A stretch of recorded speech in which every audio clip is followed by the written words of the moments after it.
সিরকাবাদ আর বরাবুম স্টেশনের দিক থেকে আসতে হলে বাঘমুন্ডি হয়ে আসতে হয়।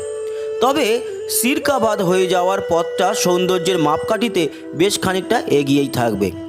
কলকাতা থেকে পুরুলিয়াগামী বাসে চেপে অযোধ্যা মোড়ে নেমেও আসা যায়।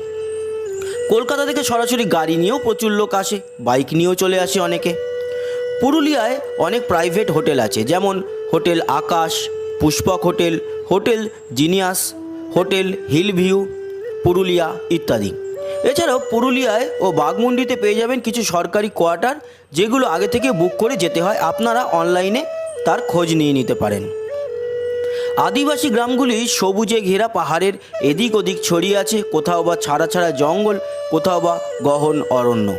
অযোধ্যা পাহাড়ে ওঠার জন্য অনেকগুলো ট্রেকিং রুট বা গ্রাম্য রাস্তা থাকলেও প্রধান প্রবেশদ্বার দুটি, সিরকাবাদ যেটি পুরুলিয়া শহরের দিক থেকে আসতে গেলে পড়ে, আর